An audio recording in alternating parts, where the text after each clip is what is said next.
अच्छा, जीडीपी चल रहा था हम लोगों का, और जीडीपी ऑलमोस्ट जो है वो कंप्लीट हो चुका है। लिखवाया भी था मैंने आप लोगों को 4-5 पॉइंट। ठीक है, क्या होता है जीडीपी बताइए।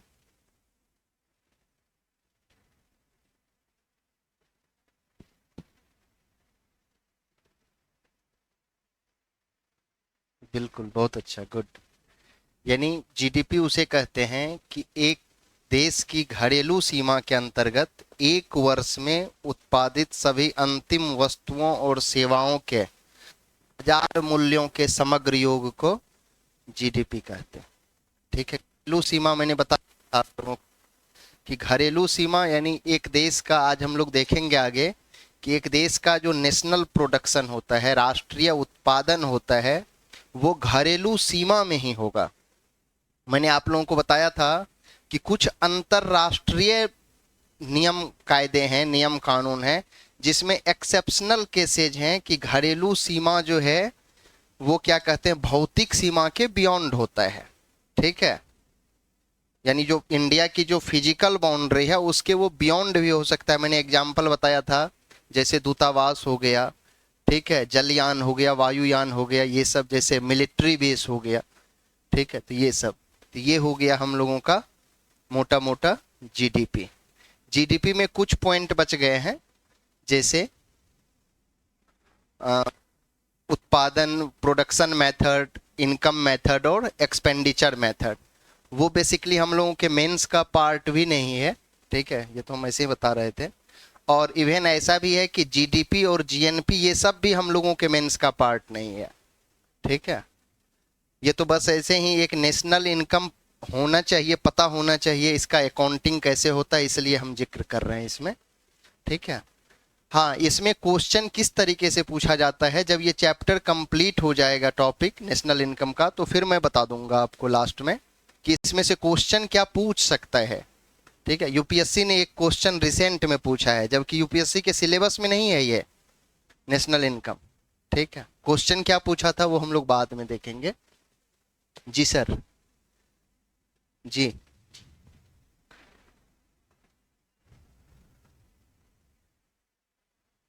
जीडीपी में वो काउंट, राष्ट्रीय आय में काउंट नहीं होगा। हाँ, हाँ बिल्कुल।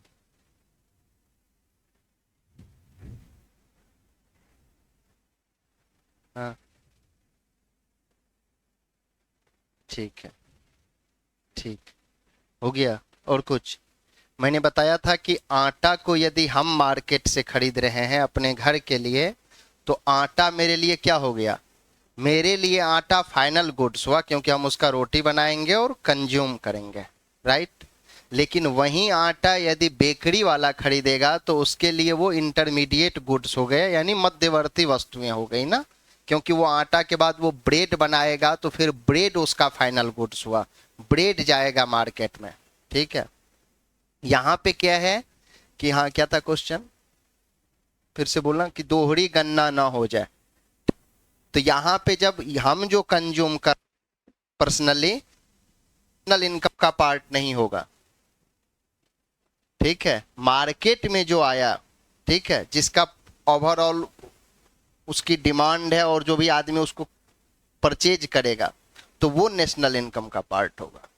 मैंने बताया था आपको कि राष्ट्रीय आय और कुछ चीज, एक मैंने वो लिखवाया नहीं, आप लोगों को जरूरत भी नहीं समझाया कि एक लिस्ट है प्रॉपर बजावते कि राष्ट्रीय आय का, नेशनल इनकम का ये सब पार्ट है और ये सब राष्ट्रीय नेशनल इनकम का पार्ट। ठीक है, तो इसीलिए हम जरूरत नहीं समझे कि उसका क्या जरूरत है, क्या ही मतलब है। समझ गए। तो बेसिकली हम लोगों को इतना देख लेना है कि जो फाइनल गुड्स है जो मार्केट में आ रहा है उसको हम लोग देखेंगे। और मैंने बताया था आपको कि 10 रुपया का यदि गेहूं है, ठीक है,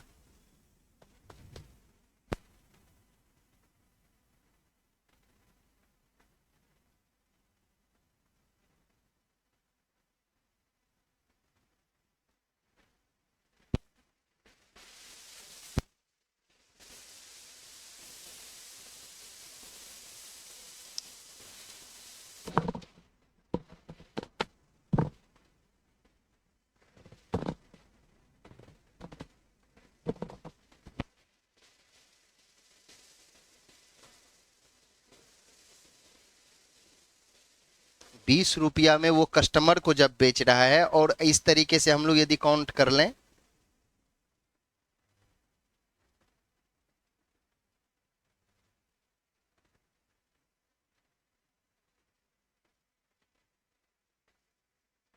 ये हो गया किसान,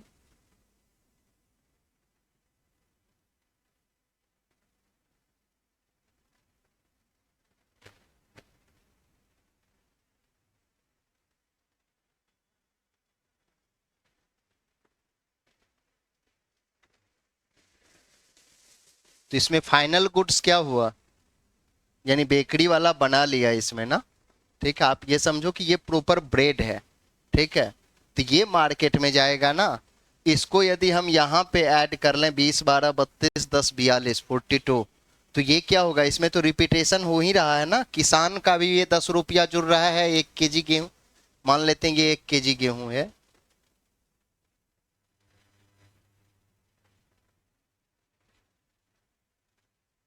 अच्छा, जब एग्जाम्पल दिए थे तो थे आप उस दिन? नहीं थे? थे? थे ना। तो ये हम बता रहे थे कि किसान ने 1 केजी गेहूं का प्रोडक्शन किया और उसे मार्केट में वो ले गया आटा मिल के पास। कहा भैया ये हम सेल करना चाह रहे हैं, और उसने मिल वाला प्रॉपर खरीद भी लिया उससे। ठीक है, मिल वाला ने उस पे अपना जो भी उसका कॉस्ट लगा हो गेहूं को आटा में तैयार करके, उसने फिर आगे उसको सेल किया, बेचा। तो उसने 12 रुपया, इसका फाइनल 12 रुपया में वो यहाँ से इसे बेच दे रहा है बेकरी वाले को। तो ये फाइनल गुड्स हो गया ना। ये जो बेकरी वाला ब्रेड बनाया, यहाँ पे ये ब्रेड बन जा रहा है।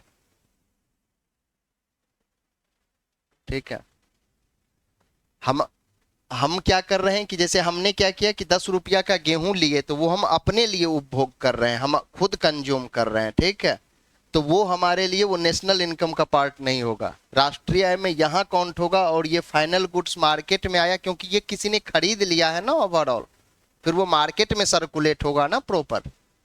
ठीक है, इस तरीके से इसको समझिए कि अंतिम वस्तु और सेवा का जो मूल्य है उसे उस सॉरी,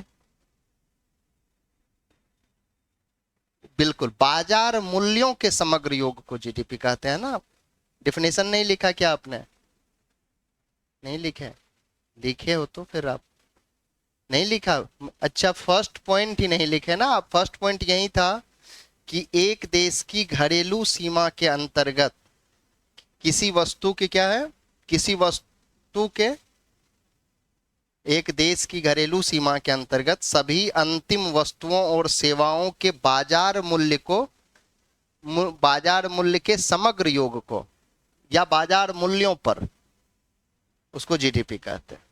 ये पॉइंट नहीं लिखा ना आपने, तो बाजार मूल्य क्या हो गया, मार्केट वैल्यू यहां पे हो रहा है ना उसका। ठीक है, इस तरीके से बस समझ लेना है कि उसका बाजार मूल्य यानी फाइनल प्रोडक्ट्स क्या है, अंतिम वस्तु क्या हो रहा है। ठीक है, जैसे मैंने एक एग्जांपल भी दिया था आपको कि कार का टायर है। ठीक है, साइकिल का रिम का मैंने एग्जांपल दिया था, तो आप लोग हंसे भी थे बहुत उसमें। उस टायर का क्या ही वैल्यू है, यदि मान लो हम साइकिल का, वो कार का एक चक्का खरीद ले, एक टायर खरीद लें, ट्यूब खरीद लें, अपने घर में ले आए, तो उसका क्या इंपॉर्टेंस है, क्या वैल्यू है? उसकी वैल्यू तो तब है ना कि जब वो कार में जुड़ेगा। ठीक है, तो वो फाइनल प्रोडक्ट्स फिर वो टोटल ओवरऑल काउंट हो जाएगा, यानी कार की वैल्यू ऐड होगी। ठीक है, ना कि टायर की, रिम की, या कार में जितने सारे प्रोडक्ट्स लगे हुए हैं। इस तरीके से समझिए, समझ गए? और 5 पॉइंट्स मैंने लिखवाया था ना जीडीपी में, और सभी पॉइंट्स को मैंने प्रॉपर डिस्क्राइब किया था। तो वो पांचों पॉइंट होना चाहिए। और पता नहीं आप लोगों में कितने लोगों ने लिखा है। तो वो चीजें यदि आपको याद है ना, तो जीडीपी में फिर आपका कॉन्सेप्ट क्लियर है। और ये जो भी पॉइंट्स हम लिखवा रहे हैं, ठीक है, मैंने बताया ही था कि ये आप मान के चलो कि ऑथेंटिसिटी तो इसकी उतनी ही है जितना कि कोई बहुत बड़ा संस्थान में पढ़ रहा हो, उससे मैटर नहीं करता है। ठीक है, मैटर ये भी होता है कि कहीं आपको छोटे छोटे जगह पे भी अच्छी चीजें मिल जाती है। नहीं, जैसे टैगोर साहब जब पढ़ाया करते थे शांति निकेतन में, तो वो पेड़ के नीचे ही पढ़ाया करते थे, लेकिन क्वालिटी एजुकेशन प्रोवाइड करते थे ना। लेकिन आज आप देख लो ग्लोबलाइजेशन और मॉडर्नाइजेशन के युग में कहीं भी आप पढ़ने जाइए तो सारी इंफ्रास्ट्रक्चर अवेलेबल है वहाँ, लेकिन क्वालिटी एजुकेशन बच्चे को मिल रहा है या नहीं, और उस एजुकेशन का बच्चे के प्रैक्टिकल लाइफ में वो कितना इम्प्लीमेंट कर रहा है, ये मैटर करता है। ठीक है, तो जो भी चीजें आपको मिले आप उसको प्रॉपर नोट डाउन करिए, समझिए, याद करिए, कोशिश करिए। चीजों को आप समझेंगे एक दो बार तो खुद ब खुद याद हो जाएगी। सेकेंड, जो भी चीज मैं आपको बता रहा हूं, आप गलतियां फाइंड आउट करेंगे ना तो उसमें हजार गलतियां मिल जाएंगी। ठीक है, लेकिन यदि आप उसकी पॉजिटिविटी देखेंगे, ठीक है, गलतियां नहीं है, मैंने ऐसे ही कहा कि हजार गलतियां मिल जाएंगी, ठीक है, उसकी यदि आप पॉजिटिविटी देखोगे तो ठीक है, तो पॉजिटिविटी उसकी इतनी ही है, उसकी प्रासंगिकता इतनी ही है कि जितने सारे मेंस के क्वेश्चन हैं सभी सॉल्व होंगे, जो भी टॉपिक हम आपको प्रॉपर बताएंगे। ठीक है, डिपेंड करता है आप पर कि आप किस दृष्टिकोण से, किस नजरिए से किसी चीज को देख रहे हैं ना। मेरा नजरिया भी तो होना चाहिए, यानी हम कितनी पॉजिटिविटी के साथ चीजों को देख रहे हैं।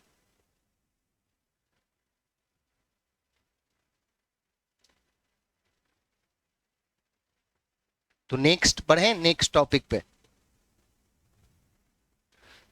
तो जो कुछ भी जीडीपी में दो तीन पॉइंट बचे हैं ना, उत्पादन विधि, आय विधि और व्यय विधि, ये हम लोग इसका जब मेजरमेंट होगा तो उस टाइम में देख लेंगे, और ये पार्ट भी उसी का है।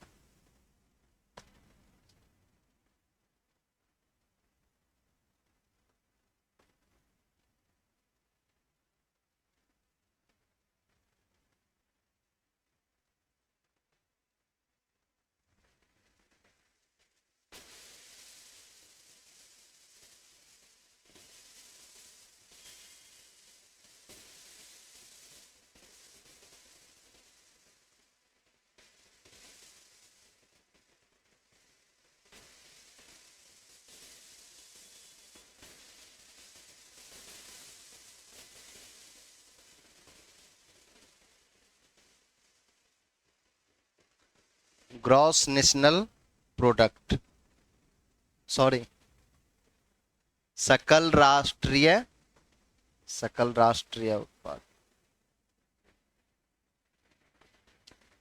अभी तक हम लोग डोमेस्टिक लेवल पे थे, ठीक है, यानी घरेलू सीमा के अंतर्गत थे। अब हम लोग नेशनल प्रोडक्ट देखेंगे, ठीक है, अपना नेशनल इनकम किस तरीके से हम फाइंड आउट कर पाएंगे उसमें देखेंगे आज।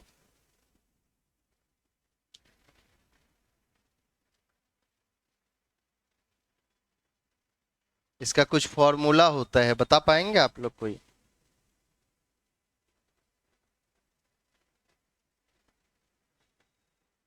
बताइए। जीडीपी माइनस मूल्यह्रास, मूल्यह्रास होता है, डिप्रिसिएशन, हाँ, और क्या सब होता है? सही बोल रहे हैं, बोलिए। अच्छा, बताओ भैया, जिस किसी ने पढ़ा हो थोड़ा बहुत बताओ भैया। आपका तो कॉमर्स सब्जेक्ट है, हाँ? सॉरी, सही बोल रहे हैं, बताइए। भूल गए, बहुत अच्छा, ठीक है। हाँ देखेंगे, अभी तो पूछ ही रहे हैं, देखते हैं ना क्या सब आता है इसमें। जीएनपी इजकल टू जीडीपी तो होता ही है। अब जीडीपी प्लस, अब इधर बता दीजिए आप लोग।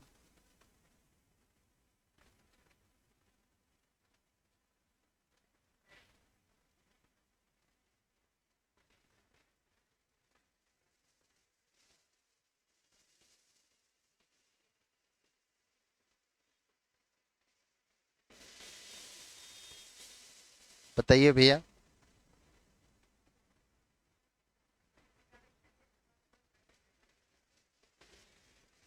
एक्स मान लीजिए, ए मान लीजिए, क्या फर्क पड़ता है, कुछ भी, जेड ही मान लीजिए।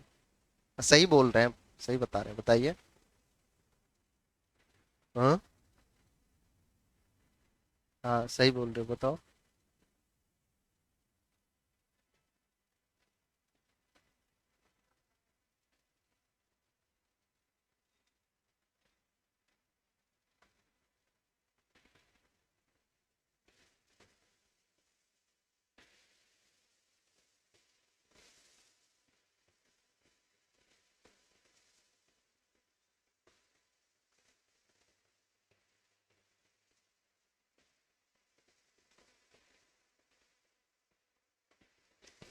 GDP plus net factor income earned from abroad. इसको हिंदी में क्या बोलते हैं बताइए?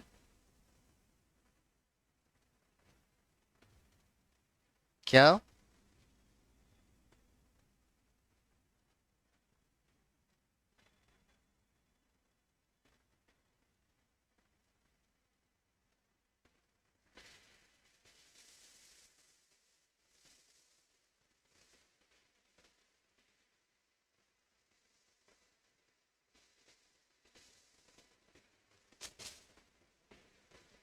Net factor income earned from abroad यानी विदेशों से अर्जित या प्राप्त निवल साधन आय।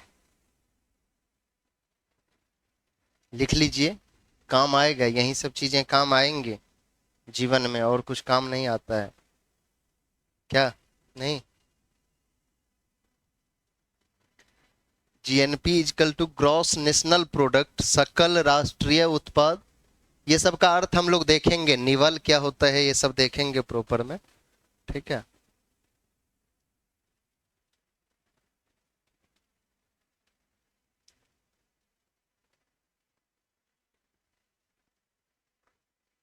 Net factor income earned from abroad, विदेशों से अर्जित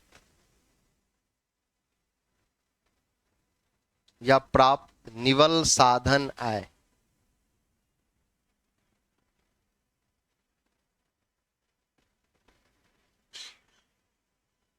यहां लोग 26 जनवरी को भी घर चले जाते हैं।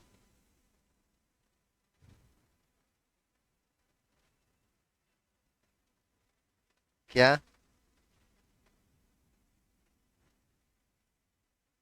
अच्छा,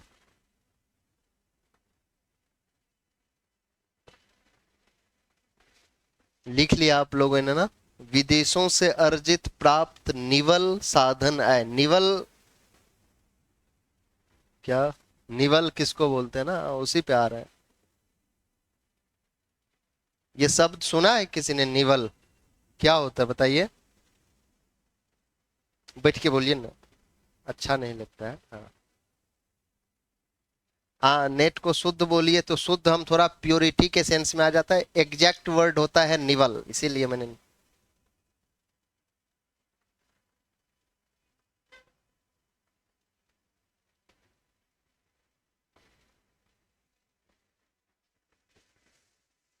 और ठीक है, और कोई?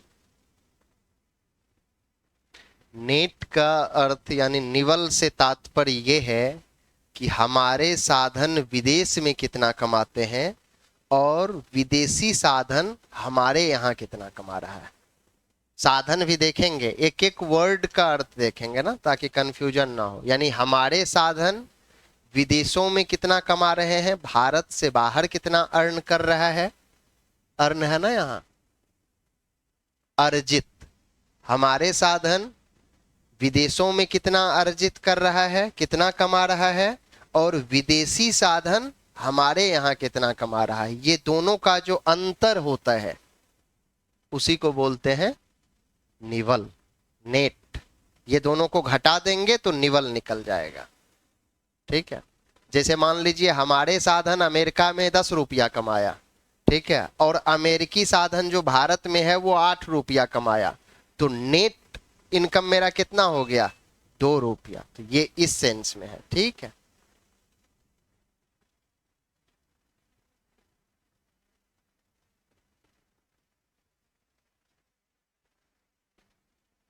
और बताइए, और क्या आएगा इधर? और इस टर्म में कोई कंफ्यूजन, कोई शब्द जो समझ में ना आ रहा हो? साधन क्या होता है? क्या होता है साधन बताइए? सुना होगा ना साधन। क्या भैया बताओ? इतने शेरो शायरी याद रखते हो, कुछ साधन उधन भी याद रख लिया करो। अच्छा है, वो भी पोटेंशियल है, वो भी एक आर्ट है। मतलब हम कमेंट नहीं किए, हम सही अप्रिसिएशन के सेंस में बोले हैं। जी बताइए। हाँ सही बोल रहे। नहीं भैया, इकोनॉमी की दुनिया में हर टर्म के अलग अलग अर्थ है।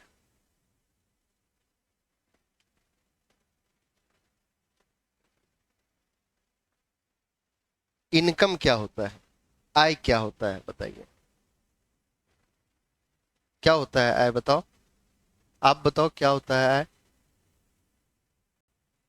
आप जो भी कमाते हैं, जो भी आप कलेक्शन करते हैं, वो आपका इनकम नहीं है, वो आपका रिवेन्यू है, राजस्व है।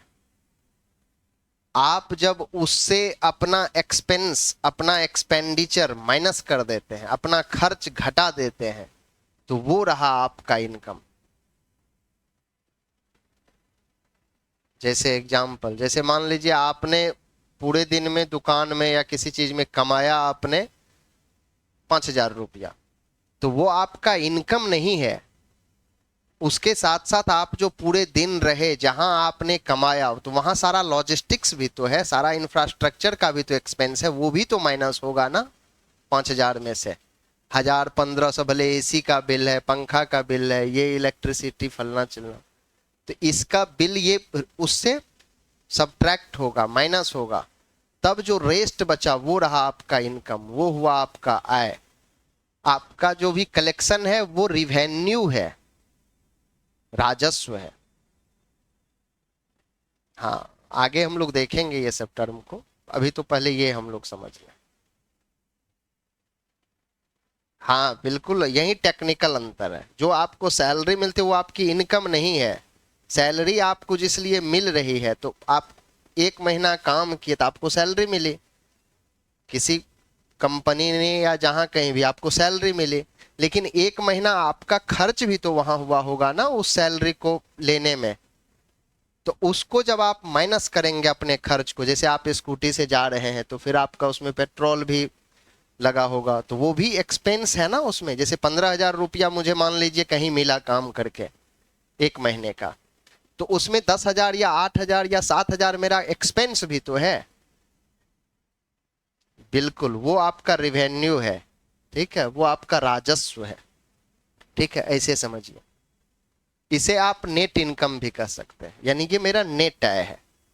ठीक है, ठीक है। साधन किसे कहते हैं? यहां पे साधन आय की बात की जा रही है ना, निवल साधन आय। नुक्ता के हेर फेर से क्या होता है बताओ? खुदा जुदा में बदल जाता है। खुदा लिखने आता है तुम्हें? हाँ, उर्दू में लिख लेते हो? ऐसे ही लिखते हैं ना, ऐसे करके, कैसे ऐसे, मतलब ऊपर में कुछ और होता होगा लाइनिंग।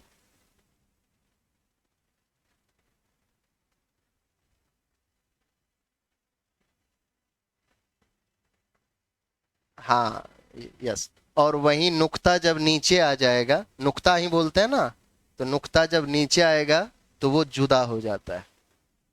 ठीक है, इसीलिए एक एक टर्म का अर्थ जो है यहाँ पे हम लोग देखेंगे। ये मुझे बचपन में एक टीचर थे मेरे, उन्होंने मुझे बताया था। तो यहाँ पे हम लोग देख रहे हैं बेसिकली साधन है।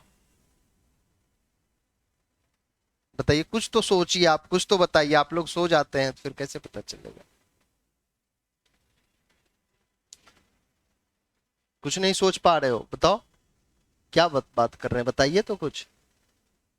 हम जो भी विदेश में एक्सपोर्ट करते हैं, निर्यात करते हैं, गुड्स का, सर्विसेज का, तो वो मेरा साधन आय नहीं है। साधन का इंग्लिश यहां पे क्या है? फैक्टर। क्या? एग्जैक्टली। एक हुआ लेबर, और एक बताओ? एग्जैक्टली, ये हुआ मेरा साधन है, श्रम और पूंजी। आगे हम लोग और देखते हैं डिटेल में। तो यहाँ पे फैक्टर का आप लोग हिंदी कारक मत समझिएगा ना, यहाँ फैक्टर मतलब साधन है, फैक्टर इनकम। हम जो कुछ भी विदेश में एक्सपोर्ट कर रहे हैं, अपने गुड्स एंड सर्विसेज, वस्तु और सेवा जो बेच रहे हैं, वो मेरा साधन आय नहीं है। ठीक है, उससे तुमको रुपया मान लीजिए आ रहा है, हम बेच रहे हैं चीजों को तो मुझे मिल रहा, तो वो मेरा फैक्टर इनकम नहीं है। ठीक है, फैक्टर इनकम है कि जैसे हमारे यहाँ के बहुत सारे लोग, भारत के हजारों लाखों लोग अदर कंट्री में रहते हैं, गल्फ कंट्री में रहते हैं, खाड़ी देश में। आपने सुना होगा कि केरला से बहुत सारे लोग गल्फ कंट्री में जाते हैं, खाड़ी देश में जाते हैं। उसके एडवांटेजेज भी हैं कि वहाँ से बहुत सारा रेमिटेंस हमारे यहाँ आता है, बहुत सारा रुपया आता है। लेकिन उसका एक ड्रॉबैक भी है, उसकी एक खामियां भी हैं। यदि आप बाहर से ट्रेड करते हैं तो उसके साथ साथ समस्याएं भी तो हैं, चुनौतियां भी तो हैं। कि जो भी देखेंगे कि आप इंटरनेशनल लेवल पे जो भी समस्याएं होंगी, कोई बीमारी होगी, तो वो आपको इंडिया में भी देखने को मिलेगा। सबसे पहले आपको केरला में मिलेगा, जैसे कोविड-19 का केस हो गया, ठीक है। अफ्रीका में जो एक वो घाना सब में जो एक वो डिजीज हुआ था, उसके बाद पता चला कि भैया केरला में ही वो मिला, ठीक है। तो इसके कुछ ड्रॉबैक भी हैं। इंटरनेशनल ट्रेड के अंतर्राष्ट्रीय स्तर पर जब आप व्यापार करते हैं, व्यापारिक गतिविधियों में इन्वॉल्व होते हैं, तो उसके साथ साथ कुछ चुनौतियों का भी आपको सामना करना पड़ता है। जैसे हमारे यहाँ से इतने सारे लोग बाहर रहते हैं, विदेशों में रहते हैं। जैसे आप देखते होंगे कि मोदी जी जाते हैं विदेश, तो कितने सारे इनके जो बाहर में जो हमारे देश के लोग हैं, वो इनका गजब का वेलकम कर रहे होते हैं, स्वागत करते हैं, ठीक है। स्वागत करते हैं या स्वागत करवाया जाता है, वो अलग चीजें हैं। लेकिन हम लोग तो ये जानते हैं, देखते हैं कि स्वागत कर रहा है हमारे देश के जितने सारे सिटीजन्स अदर कंट्री में हैं, ठीक है।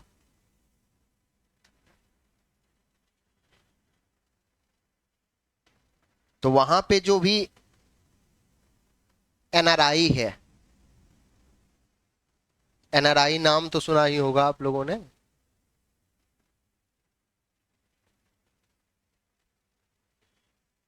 इसमें आपको देखना है कि विदेशी मतलब साधन है वही हमारा साधन होगा जो हमारे देश का सिटीजन हो, नागरिक हो। यदि वो नागरिक हमारा नहीं है, वहां पे जाके वो अमेरिका का, मान लीजिए कोई अमेरिका गया और अमेरिकन नागरिकता ले लिया, तो आप उसे साधन थोड़ी बोलेंगे। वो भारत का नागरिक ही नहीं रहा ना, तो हमारा साधन वो कैसे होगा, ठीक है। हमारे यहाँ से बहुत सारे श्रमिक जाते हैं अदर कंट्री में काम करने, विदेश में वहाँ कमाने, अन्य अन्य गतिविधियों में वहाँ वो इन्वॉल्व होते हैं। तो जो कुछ भी कमा रहे होते हैं, ठीक है, तो हमारे साधन आय का एक हिस्सा वो हो गया श्रमिक, ठीक है। जैसे वो बड़े मात्रा में आप देखते होंगे कि वो रुपया भेजता है, रेमिटेंस भेजता है।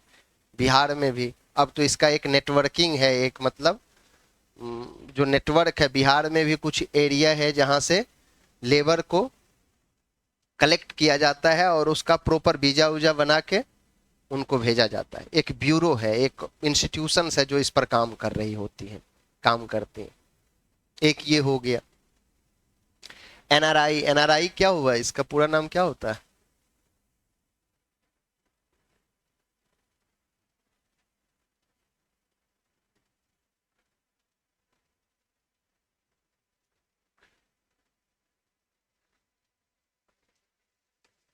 ये इंडिया का सिटीजन होता है एनआरआई, होता है या नहीं, बताइए बताइए। ये तो एडजेक्टिव हो गया ना, नॉन रेसिडेंट। नाउन तो ये हो गया, इंडियन होते हैं, ये भारतीय होते हैं, वोटिंग राइट्स भी मिलती है इन्हें, भारत का नागरिक है ये। क्या नाम हुआ, non sorry, non resident Indians ना, यानी अनिवासी भारतीय।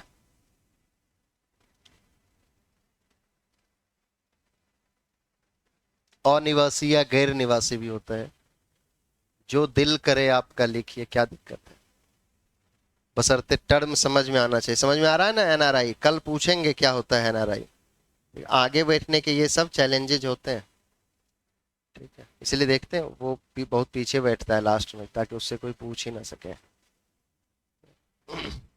तो अनिवासी भारतीय यानी नॉन रेसिडेंट है, भारत का तो ये है, भारतीय नागरिक है, लेकिन यहाँ रहता नहीं है, अनिवासी है, रहता कहीं और है, ठीक है।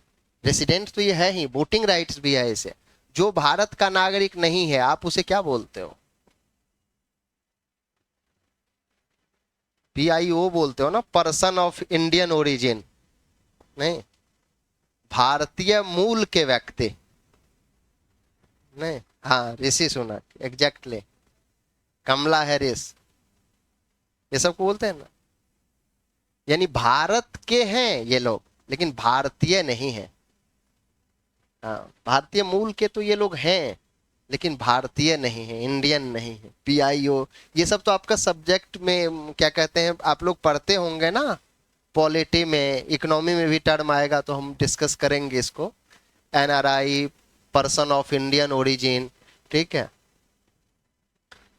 और ओसीआई, ये सब प्रवासी अप्रवासी, ये तो भूगोल का 12th की ज्योग्राफी में, ह्यूमन ज्योग्राफी जो आती है एनसीईआरटी के, मानव भूगोल, भूगोल, उसमें ये 3 टर्म है ना, माइग्रेंट, इमाइग्रेंट, इमिग्रेंट, माइग्रेशन, हाँ माइग्रेशन, इमिग्रेशन, तो ये सब का आपको डिफिनेशन पता होना चाहिए, अप्रोप्रिएट।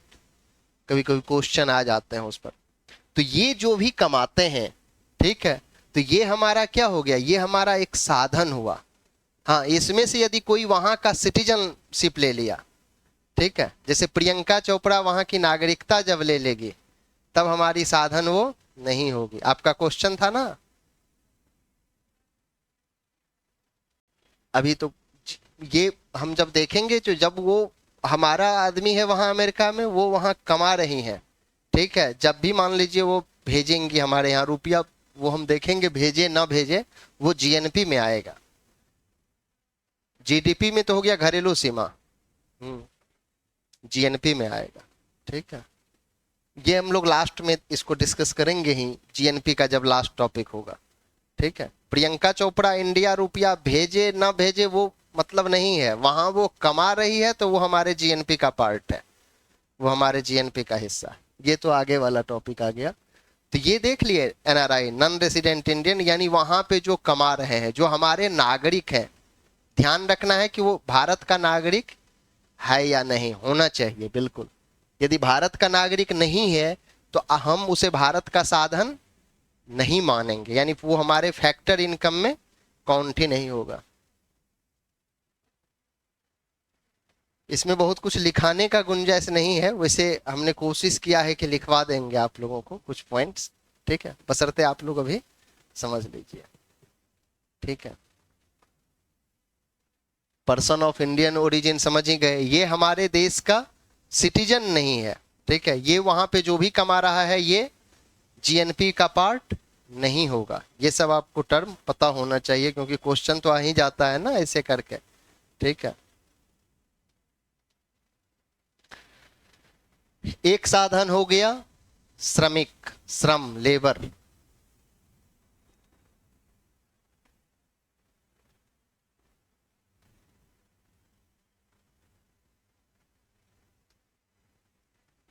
और दूसरा साधन हो गया कि कंपनियां, ठीक है, जो भी बड़े बड़े फर्म्स हैं, जैसे हिंडाल्को,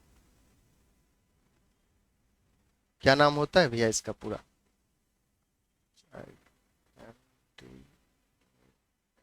नाम सुना है ना इसका आप लोगों ने, तो बताइए, बताओ भैया, हिंडाल्को का नाम बताओ।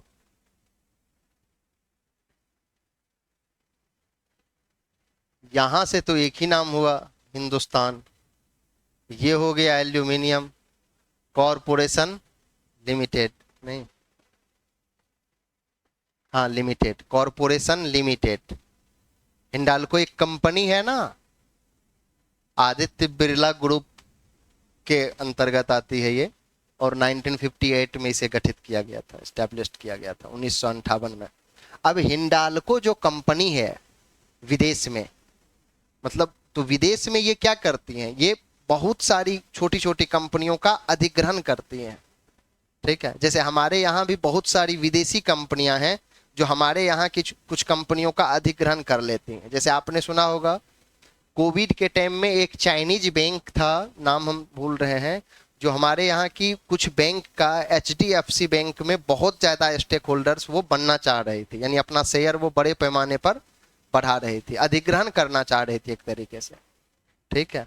तो सरकार एक्टिव हुई, सरकार सतर्क हुई, और सरकार सीधा सीधा उसमें इंटरफेयर करके उस चीज़ों को रोकने का प्रयास किया। तो हमारे देश की जो कंपनी बाहर में है, विदेशों में है, हिंडाल्को या अन्य और भी कंपनी टाटा ग्रुप के, तो ये सब वहां क्या करती हैं, अधिग्रहण करती हैं। तो अधिग्रहण क्यों करती हैं? वहां पे जो ये निवेश करती हैं, इन्वेस्टमेंट करती हैं, तो इनका क्या आशय होता है? कैपिटल को ही तो लाना होता है। कैपिटल जितना से जितना कैपिटल ये गेन कर सके, प्राप्त कर सके, पूंजी को अर्जित कर सके। ठीक है, तो एक तो ये भी तो साधन हुआ ना, पूंजी। ठीक है, एक साधन हो गया पूंजी। और पूंजी का रोल है ना हमारे यहाँ, पूंजी रहेगा तभी तो वो कुछ एक्टिविटी कर पाएगा, कुछ काम कर पाएगा। ठीक है, एक हो गया श्रमिक।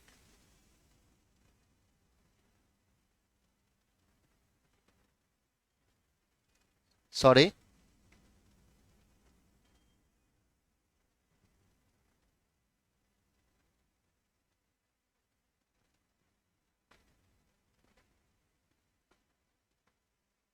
क्या नहीं समझ पा रहे हैं? क्या बोल रहे हो?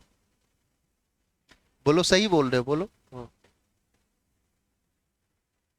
हम्म। हम्म। हम्म। हम्म। तो ये तो आगे डिस्कस करेंगे हम। वो अभी एम्प्लॉयमेंट जनरेट होगा या नहीं, अभी आप उसे भूल जाइए। अभी सीधा सीधा आप समझ लीजिए कि हमारा श्रम और पूंजी वहां पे है। हम अभी साधन आय को समझ रहे हैं। ठीक है, अभी जीएनपी का आप डिफिनेशन समझ लीजिए बस। फिर तो हम आपको लिखवा देंगे, ये जितना बोल रहे हैं लिखवा देंगे, 2 लाइन में आपको समझ में आ जाएंगे चीजें। ठीक है, और कोई दिक्कत ही नहीं है। यहीं पे जो ये एक है ना, यहाँ पे आपको एक्सपोर्ट और इंपोर्ट, जैसे वो किन्स की जो थ्योरी है, जो जीडीपी का डिफिनेशन है ना, क्या है बताइए?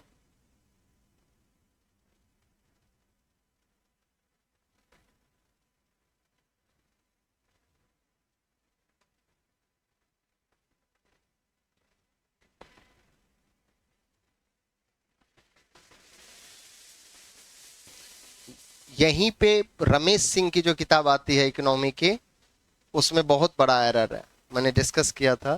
ठीक है, ये जो एक्सपोर्ट इंपोर्ट है, ये सीधा सीधा पहले से ही जीडीपी में जुड़ा हुआ है। यहाँ जो मैंने आपको,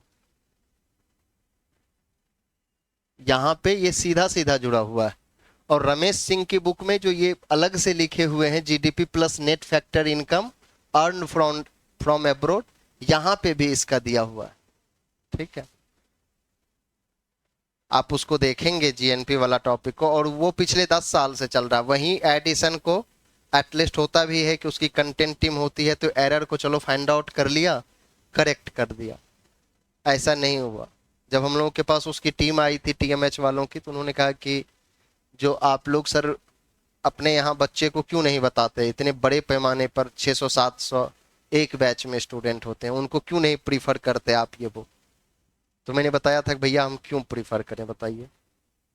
मैंने कहा कि जो आपके बुक में इतना बड़ा एरर है, और एरर नहीं, वो तो सीधा सीधा जहर है, समझिए, वो पॉइजन है, बच्चे उसी को पी रहे होते हैं। ठीक है, तो ये तो हम लोग आगे डिस्कस करेंगे जब किन्स की थ्योरी, तब वहां देखेंगे। बस यहाँ आपको हम ये बता रहे हैं कि हमारी जो कंपनियां विदेशों में है, ठीक है, विदेशी कंपनी का हम आएंगे बाद में। जो हमारी इंडियन कंपनी जो विदेशों में कार्यरत है, जैसे हिंडाल्को हो गई, वेदांता ग्रुप हो गई, टाटा हो गई, बहुत सारी कंपनियां हैं जो वहां पे कार्यरत है। तो वहां पे वो जो विदेशी कंपनियों का अधिग्रहण करती हैं, ठीक है, तो उससे वो उनको क्या होता है, कैपिटल लेके आती है, वो पूंजी लेके आती है भारत में। ठीक है, ये पॉइंट हो गया सेकेंड। और आप ये बताइए कि बगैर जीडीपी का जीएनपी बन सकता है क्या? बनेगा? जैसे मैंने बताया, जैसे मैंने लिखा यहाँ आपको जीएनपी,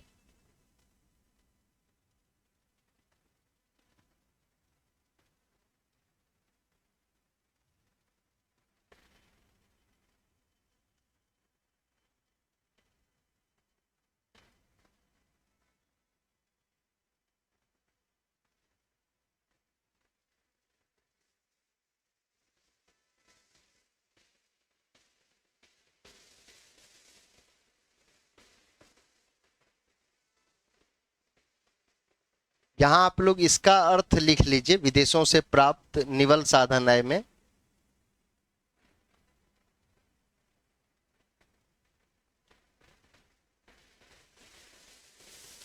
हमारे साधन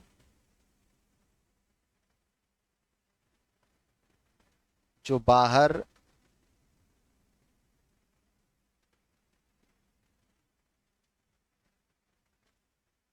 आय अर्जित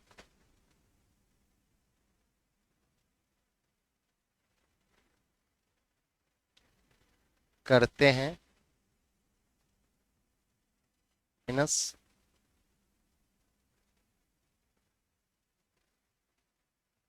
विदेशी साधन जो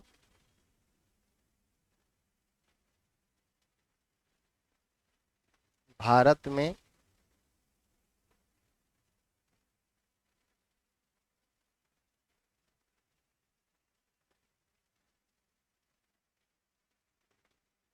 आय अर्जित करते हैं, इसको